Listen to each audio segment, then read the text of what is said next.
Bago natin simulan ang part 24, muli po akong humihingi ng taos-pusong pasasalamat at sa walang sawang pagsuporta sa ating YouTube channel at sa mga bagong subscriber ay welcome po sa inyong lahat. Magandang araw, bayan. Saglit naming puputulin ang inyong pagbabasa ng dyaryo upang ihatid sa inyo ang isang mahalagang balita.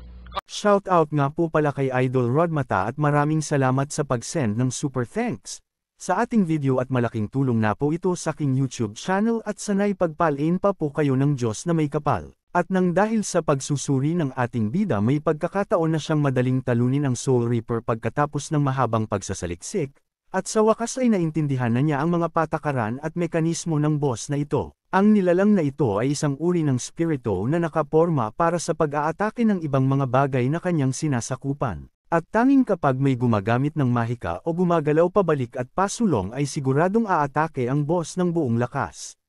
Ngunit ang pangunahing problema ngayon ay ang kanyang lakas ng dahil hindi pa masyado nakakabalik ang kanyang buong mana, mula sa pagpigil sa kanya ng Soul Reaper sa huli niyang ginawang fireball, kaya't pilit na gumagawa ng pag-iwas ang ating bida mula sa Soul Reaper at upang makagawa ng distansya sa kanilang dalawa at upang makapag-isip ng mas magandang plano. At napaisip siya na habang umiiwas sa mga pag-atake sa kanya ng Soul Reaper, hindi umaangkop sa mga baliw na patakaran ng kakaibang sistema ng dungeon na ito. Ngunit mayroon pa rin siyang pagkakataon na talunin ito. Kaya't pagkatapos matanggap ang atake mula sa kaaway, dali-dali siyang umiikot upang makaiwas at nang dahil dito nagkaroon ng pagkakataon ng ating bida upang makalapit sa Soul Reaper, at napasabi ang ating bida na hindi pa niya nasusubukan ang buong abilidad ng assassin simula nang nakuha niya ito kaya't nagmamadaling sumugod ang ating bida upang subukan ang buong kakayanan nito. At nang dahil sa mataas na agility ng ating bida at kasabay ng paggamit ng kanyang kakayanan sa pagiging assassin, kaya't hindi na napansin ng boss ang ginawang pag-atake ng ating bida nang dahil bigla na lang nakarating sa kanyang likod ang ating bida, at nag-iwan ito ng ilang paghiwan ng sinag galing sa dagger ng ating bida.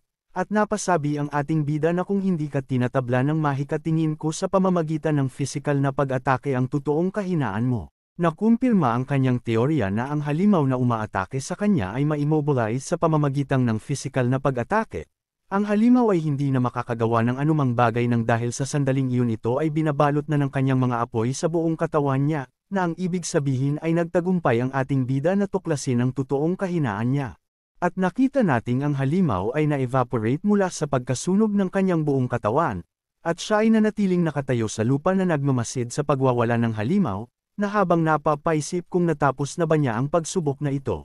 Ngunit magbabago ang kanyang pananaw nang dahil nagsisimula pa lang pala ang kanyang pagsubok sa dungeon na ito, nang dahil sa paglabas ng kakaibang portal mula sa dimensyon at mula sa kawalan kaya't makikita na natin ang pagbuo ng mga apoy sa gitna ng portal na ito na ang ibig sabihin lang ay mayroon lalabas dito.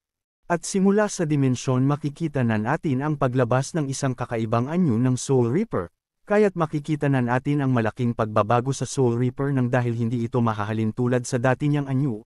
At mababakas natin dito ang nilalabas niyang malakas na aura at kasabay nito ang malaking pagbabago ng kanyang kagamitan simula sa pagiging one-handed na carrot ay naging isang dual blade. Kaya't makikita na natin ang buong pagbabago ng Soul Reaper, at napapatanong siya sa kanyang isipan kung ito pa rin ba ang kanyang nakalaban kanina or panibagong boss na naman ang kanyang haharapin na ito, at nagtataka siya kung ang bagay na ito ay ang tunay bang katawan ng Soul Reaper or ito ba ay isa lamang clone mula sa ibang dimensyon. At nang dahil sa malaking pagbabago nito napapaisip ang ating bida kung anong abilidad ang kanyang makukuha kung ito ay makuha niya. At nang dahil sa pag-iisip ng ating bida hindi na niya namalayan ang malaking pagbabago sa kanyang kinakatayuan nang dahil mabilis na nilalamon ng kadiliman ang kanyang kinakatayuan. At pagkatapos nagsimula na magpakawala ng malakas na aura ang boss sa lahat ng nasasakupan nito at nang dahil dito nagkakaroon ng panibagong dimensyon sa kanilang pinaglalabanan. At malaking tanong ng ating bida kung bakit hindi siya makagalaw sa kanyang kinakatayuan kasabay nito ang pagpapakawala ng isang malakas na sigaw patungo sa ating bida. At sinakop na ng tuluyan ang buong paligid ng dungeon at nang dahil dito makikita natin ang ating bida na hindi makagalaw sa kanyang kinakatayuan. At habang nag-iisip ang ating bida bigla niyang naramdaman na nawala ang kanyang pangdinig kasabay nito ang paghinrin ng kanyang paningin. At nang dahil na rin sa ginawang bagong dimensyon ng Soul Reaper kaya't nang dahil dito hindi niya masyadong makita ang buong paligid. Kaya't napaisip siya kung kailangan na ba niya gamitin ang kanyang abilidad na blood clone sa oras na ito upang maligtas niya ang kanyang buhay sa mga maaring mangyari sa oras na ito. Ngunit nangangamba siyang gamitin ito nang dahil ito ay tumatagal lang sa maikling segundo at ito ay gumagamit ng maraming mana at kung magkataon na maubos ang kanyang mana hindi na niya ito matatapos. Kaya't nagdadalawang isip siyang gamitin ito kaagad. At nang dahil sa pag-iisip ng ating bida hindi na niya namalayan ang paglabas ng Soul Reaper sa kanyang harapan mula sa kadiliman. At nang dahil dito hindi inaasahan ng ating bida ang paglabas ng Soul Reaper sa kanyang harapan, kaya't nang dahil sa pagkabigla hindi na niya namalayan ang mabilis na pag-atake sa kanya kaya't buong-buo niyang nasalo ang dalawang pag-atake pero pilit niyang iniwasan ito ngunit hindi siya makapag-react nang dahil na rin sa kalabuan ng kanyang mga mata at panrinig. Kaya't makikita na natin ang dalawang pinsala sa ating bida. At nakahanap na siya ng isang mamamatay tao na kagaya nito na hindi matalo nang dahil sa mataas na abilidad nito.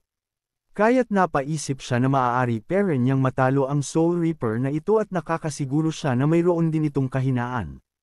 At iniisip niya ang kanyang kapatid na hinihintay siya kaya't kailangan na niyang tapusin ang dungeon na ito bago pa mahuli ang lahat. Kaya't nang dahil sa pag-aalala niya sa kanyang kapatid dali-dali niyang pinagana ang card mula sa plant board na nagbibigay daan sa kanya upang makapag-regenerate ng mabilis. Ngayon bumalik sa normal ang kanyang pandinig at ang liwanag ng pagpapagaling ay bumuhos sa katawan ng ating bida at sa sandaling ito. Kailangan niyang makabawi kaagad sa kanyang mga natamong pinsala mula sa Soul Reaper. At nang dahil sa pag-activate ng kasanayan ng ating bida nagbigay ito ng malakas na liwanag mula sa kanyang kinakatayuan.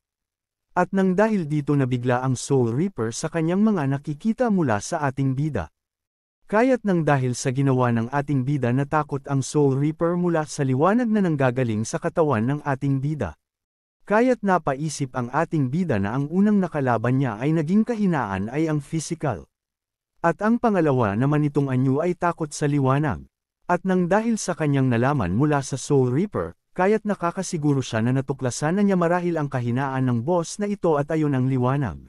At nang dahil sa kanyang nalaman makikita na nating ang ating bida na parang baliw, at kasabay nito naglagay siya ng apoy sa kanyang kamay at ngumiti siya ng parang walang magandang gagawin. At nang dahil sa ginawa ng ating bida na parang walang gagawing maganda.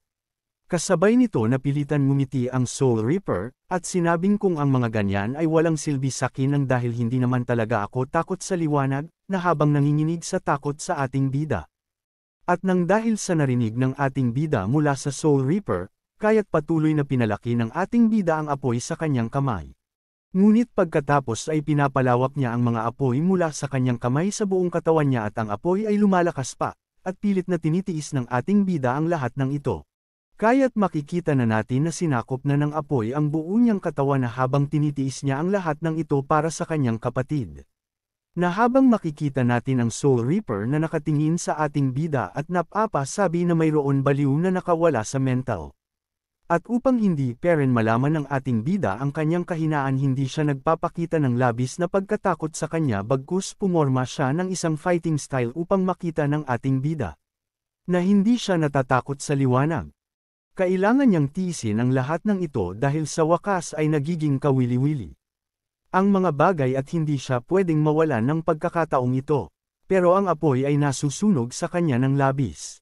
Kaya kailangan niyang tapusin ang laban ng mabilis hanggat maaari, kaya't sinabi niya sa Soul Reaper na kung ganun hindi ka naman pala takot sa liwanag kaya't dapat nating subukan kung totoo nga ba ang iyong sinabi kaya't ngumiti na naman ang ating bida na parang baliw. Kasabay nito ang mabilis na pagtakbo ng ating bida patungo sa Soul Reaper. At sinabing akala ko ba na hindi ka natatakot sa liwanag bakit ngayon tumatakas ka? Tara dito subukan natin kung totoo ang iyong sinabi kanina kaya hintayin mo ko. Kaya't makikita na natin ang Soul Reaper na dali-daling umiwas at nang dahil sa sobrang natatakot siya sa ating bida at napasabi na lang na hay naku mayroon baliw dito tulungan niyo ko maawa na kayo sakin. Sa katotohanan, ang espiritu ng demonyo ay natatakot sa mga apoy. O dahil ang mga apoy ay isang puwersa ng buhay na sa huli ay isang inosenteng kaluluwa na namatay sa apoy. Gayunpaman, ang elemento ng apoy ay isang sumpa kung hindi siya makakaaksyon ng tama. At kailangan na niyang samantalahin ang pagkakataong ito at ipasa ang fireball at nang dahil masyado nang umiinit sa katawan niya sa puntong ito. Kaya't dali-dali nang ginamit ng ating bida ang abilidad niya na Spirit Dash upang abutan ng Soul Reaper, at ang epekto ng cards na ito ay nakakapagdagdag ng bilis sa ating bida. At nagamit niya ito upang maabot ang boss. At siya ay naging isang fireball at kailangan niyang magamit kaagad ang fireball upang mabawasan na ang init na kanyang nararamdaman mula rito. At upang hindi na makawala ang boss, hinawakan niya ito ng buong lakas at pilit niyang hindi nito pinakawalan upang hindi masayang ang mga nagamit niyang mana. At sumigaw niya ang boss na mamatay ka na at upang makuha ko na ang mga katangian mong hangal ka, wag mo nang subukan tumakas sakin, hindi Karen magtatagumpay. At nang dahil nahawakan na niya ang Soul Reaper at upang hindi na ito makawala, niyakap niya ito ng ubod lakas at kasabay nito ang pagsabog ng fireball sa kanyang katawan, kaya't wala nang nagawa ang boss kung hindi tanggapin itong lahat. Kaya't makikita na natin ang malakas na pagsabog sa kalayuan at nang dahil dito nagkaroon ng malakas na sinag ng ilaw mula rito, kaya't naging ilaw ito sa kadiliman ng kapaligiran. Kasabay nito ang pagbagsak ng katawan ng Soul Reaper na habang nag-aapoy ang buong katawan nito. At kasabay nito ang pagtalsik ng ating bida nang dahil sa puwersa ng pagsabog. At sa sandaling ito, lumitaw ang sistema na nagsasaad na sa wakas ay natalo ni King ang isang mas mataas na antas na demonyong-demonyo. Gayunpaman, isa lamang sa kanila ang natalo niya, ngunit kailangan niyang talunin ang 10 sa kanila. At kasabay nito ang paglitaw ng system na nagsasaad na sa sandaling ito ay hindi maaring magamit ng ating bida ang kanyang kamay nang dahil narating na nito ang kanyang limitasyon nang dahil sa malakas na spell casting. At hindi pa pinapayagan ng host na gumamit muli ng kanyang kasanayan ngayon at kailangan munang makarecover muli bago ito ulit magamit. Ngunit hindi nang hihinayang ang ating bida mula sa mga natamo niya sa kanyang kamay nang dahil hindi matutumbasan ng kahit anuman ang tagumpay na kanyang nararamdaman, at nakakasiguro ang ating bida na kaya niya itong pagalingin sa madaling panahon lang, kaya't hindi na niya masayadong iniisip ang mga ganitong bagay. Ngunit agad siyang bumangon at sinubukang patayin ang apoy ng boss nang dahil kailangan niya ang mga labi ng boss upang mapakinabangan niya pa ito, at upang makakain na ang hangal sa system at maibigay sa akin ang abilidad ng Soul Reaper. At nang napatay na niya ang apoy mula sa Soul Reaper, dali-dali niyang inutusan ang hangal sa system na kunin kaagad ang mga labi ng boss. At nagsalita na ang hangal sa system na wag kang mag-alala, ako na ang bahala dito, mag-chill ka lang dyan sa gilid. Nang panahong iyon, nakuha niya ang isang artifact, isang super helper, ngunit ang bagay na ito ay isang demonic spirit na maaari niyang i-summon. Ang pag-summon nito ay maaaring magsimula ng harvest ng mga puwersa na magbibigay ng 5 beses na higit pang pinsala sa mga kalaban, ngunit kung ang harvest ay natalo, ito ay babalik sa kaluluwa ng host at karagdagang makakabawi ng 5% ng buhay. Hindi lang iyon, dahil ang bagay na ito ay nagbigay din sa ating bayani ng isa pang kasanayan. Ito ang tanging pag-asa kung saan maaari kang maging immune sa anumang pisikal na atake o anumang uri ng hadlang na lilito sa ating bida. At kung ang atake ay hindi nagdudulot ng kamatayan sa gumagamit, tatanggap siya ng parehong halaga ng pinsala tulad ng natanggap ng espiritu. At upang maiwasan ang pagbebenta ng mga bagay na ito, pinipigilan din siya nito na ibenta ang mga iyon dahil ito ay magbubuklod sa kanyang kaluluwa. Ngunit ito ang unang pagkakataon na nakatanggap siya ng ibang card, sapagkat ito ang unang pagkakataon na nakatanggap siya ng card na konektado sa kanyang kaluluwa. Ang collection blade ay isang bagay na maaaring kolektahin ang mga kaluluwa ng mga halimaw na nahulog sa lupa upang makabawi ng mana ng pangunahing host. Bukod dito, ang bagay na ito ay maaaring gamitin ng anumang uri ng sundalo sa lupa upang dagdagan ang kanyang lakas at magdulot ng mas maraming pinsala kaysa sa dati. Ngunit kahit na maganda ang kasanayan, ang halaga ng artifact ay kung ang atake ay hindi makapatay sa target, tatanggap siya ng parehong pinsala na ibinibigay. Gayunpaman, kung mamiss niya ang atake, tiyak siyang mamamatay. At nang dahil sa pagkatalo ng Soul Reaper sa ating bida, kaya't muli nang nagbukas ang kanyang daanan. Ngunit bago siya makapagpatuloy na pa, sabi siya sa kanyang isipan na hintayin mo ako aking kapatid, malapit na ako sa iyo. Kaya muli na niyang pinagana ang kanyang abilidad sa regeneration upang makapagsimula na muli galugadin ang dungeon na ito. Kaya't makikita na natin ang mabilis na pagbalik ng lahat ng galos ng ating bida pati na rin ang kanyang kasutan. At hiniling niya kay Shozo na manatiling kalmado dahil ang kanyang kapatid ay malapit na at makakabawi na sa kanya.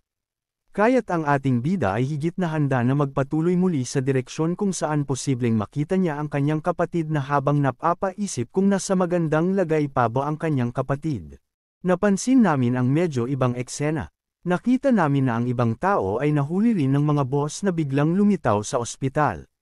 Gayunpaman, ang mga tao ay parang tinutulak lang doon na parang pagkain habang ang nilalang ay nag-aalab sa iba.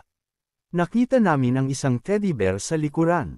Ngunit ang teddy bear na iyon ay pagmamayari ng isang tao. At makikita natin ang isang timba na punong-puno ng iba't ibang uri ng kung ano-anong laman. At napansin namin ang isang misteryosong anino doon, sa background. Ang misteryosong anino ay si Yezinao Shou or tawagin na lang natin sa pangalan na Xiao, ang kapatid na babae ng ating bida. At makikita natin siya na mayroon hawak na bote na parang nag-aalangan sa kanyang gagawin. Ngunit sa puntong ito, siya ay desperado na para sa kanyang binabalak na gawin.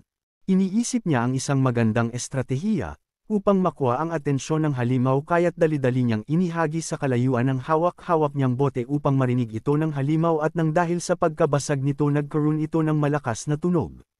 At nang dahil sa tunog na nalikha ng pagkabasag ng bote nakuha nito ang atensyon ng halimaw. Kaya't dali-daling pinuntahan ito ng halimaw upang suriin kung mayroon bang tumatakas sa kanyang mga bihag. At habang makikita naman natin ang kapatid ng ating bida na pinagmamasdan niya ang halimaw na sumusunod sa ingay na ginawa niya kanina.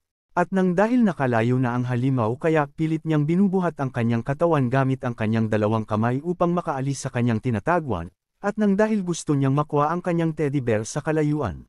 Ngunit nang dahil sa pagkahulag ng sako na kanyang hinahawakan na dala siya nito, kaya't makikita na natin ang pagkahulog niya sa sako.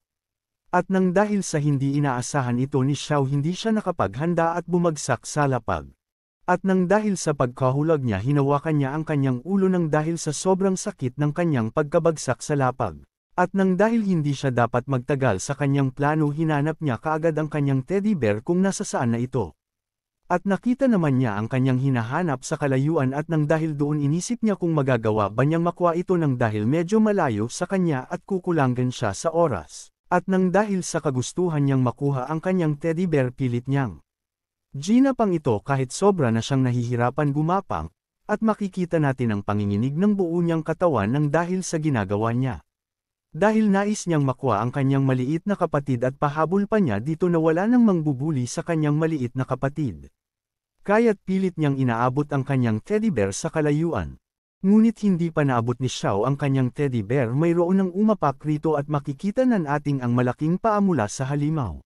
At makikita na natin ang halimaw na ngayon ay nakaharap sa kanya na may medyo nakakagulat na enkwentro. At dahan-dahan nilingon ni Xiao ang malaking halimaw at napasabi na ang halimaw na nandito lang pala ang kanyang hinahanap na malaking daga sa kanyang lugar. Sa puntong ito, ang halimaw ay nagsisimulang umungol ng malakas sa direksyon ni Xiao at sinasabing ang lakas ng loob mo para subukan akong linglanjin sa aking lugar. At syempre hindi pa rin mawawala ang ating shoutout para sa ating mga idolo at pagpasensyahan nyo na kung sa huli ko na inilalagay ang shoutout sana'y maunawaan ninyo ako maraming salamat po. Shoutout nga po pala kay Idol Mark Vacanti at welcome po sa ating YouTube channel. Shoutout nga po pala kay Idol Crazy and Loser at welcome po sa ating YouTube channel. Shoutout nga po pala kay Idol Kira at welcome po sa ating YouTube channel. Shoutout nga po pala kay Idol John at welcome po sa ating YouTube channel. Shoutout nga po pala kay Idol Carolina Clexin Talia at welcome po sa ating YouTube channel. Shoutout nga po pala kay Idol Harold Lopez from Orani Bataan at welcome po sa ating YouTube channel. Shoutout nga po pala kay Idol Elizabeth Vicheg Lopez at welcome po sa ating YouTube channel. Shoutout nga po pala kay Idol Yelona at welcome po sa ating YouTube channel. Shoutout nga po pala kay Idol Scads TV at welcome po sa ating YouTube channel. Shoutout nga po pala kay Idol Chrislyn Magos at welcome po sa ating YouTube channel. Shoutout nga po pala kay Idol Ricky Rodriguez at welcome po sa ating YouTube channel. Shoutout nga po pala kay Idol Marky Sejoy at welcome po sa ating YouTube channel. Shoutout nga po pala kay Idol Elmer Mentoring at sa mga Fado at Flash Rider at welcome po sa ating YouTube channel. Shoutout nga po pala kay Idol Viloses Cabahog from Agusan del Sur at welcome po sa ating YouTube channel. Shoutout nga po pala kay Idol Clarence Laurente at welcome po sa ating YouTube channel.